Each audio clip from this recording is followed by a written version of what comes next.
একজন বিচারকের ব্যক্তিগত স্বাধীনতার সঙ্গে তার আর্থিক স্বাধীনতা ওতপ্রোতভাবে জড়িত।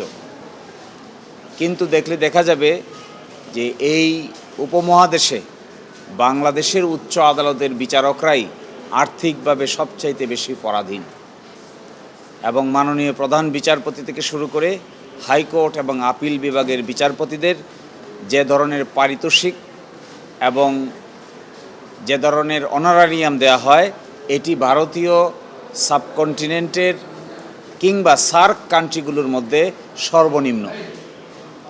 এইভাবে উচ্চ আদালতের বিচারকদের পক্ষে স্বাধীনভাবে নিরবচ্ছিন্নভাবে দায়িত্ব পালন করা কখনোই সমীচীন হতে পারে না। এবং যে দুটো আইন আছে, একটি আইন আছে বাংলাদেশ সুপ্রিম কোর্টের বিচারক পারিতোষিক আইন 2021, আরেকটি আছে সুপ্রিম কোর্টের বিচারক ছুটি ও পেনশন আইন 2023। এর মাধ্যমে যে ফাইন্যান্সিয়াল স্বাধীনতা নিশ্চিত করা হয়েছে তা একেবারেই নগণ্য, অপ্রতুল এবং কোনোভাবেই গ্রহণযোগ্য নয়। এই জন্য এই দুটি আইনকে চ্যালেঞ্জ করে সুপ্রিম কোর্টের আইনজীবী এবং কয়েকজন আইনের শিক্ষার্থী এই আইনকে চ্যালেঞ্জ করেছে। একই সাথে বলা হয়েছে যেখানে আমাদের পার্শ্ববর্তী দেশ ভারত, পাকিস্তান এর প্রধান বিচারপতির মান্থলি সম্মানী 4 লাখ, 5 লাখ, 6 লাখ বাংলাদেশি টাকায়, এখানে আমাদের দেশের প্রধান বিচারপতির মান্থলি সম্মানী মাত্র 1,05,000 টাকা। শিয়া বাটার ও ভিটামিন ই সমৃদ্ধ লিলি বিউটি সোপ, তারুণ্যময় উজ্জ্বল ত্বকের জন্য। রিমার্ক। এই প্রেক্ষাপটে ফাইন্যান্সিয়াল সিকিউরিটি ছাড়া স্বাধীন সার্বভৌমভাবে বিচারকের দায়িত্ব পালন করা অত্যন্ত দুরূহ ব্যাপার। আরেকটি অত্যন্ত দুরূহ হয়ে দাঁড়িয়েছে, আপনারা দেখবেন যে হাজার হাজার মামলা হাইকোর্টে পেন্ডিং আছে। এগুলো কোনো পরিপূর্ণ রিসার্চ অফিসার না থাকার কারণে হাইকোর্ট বিভাগে তার সঠিক কোয়ালিটেটিভ নিষ্পত্তি হওয়া সম্ভব হচ্ছে না।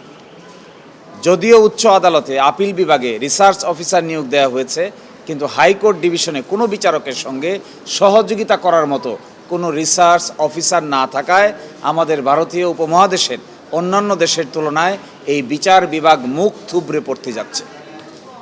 ফলে আজকে আমাদের কথাটা এটাই যে জুডিশিয়াল ইন্ডিপেন্ডেন্সের সবচাইতে বড় হাতিয়ার হলো ফাইন্যান্সিয়াল ইন্ডিপেন্ডেন্স, কিন্তু ফাইন্যান্সিয়াল ইন্ডিপেন্ডেন্স আমাদের উচ্চ আদালতের নাই।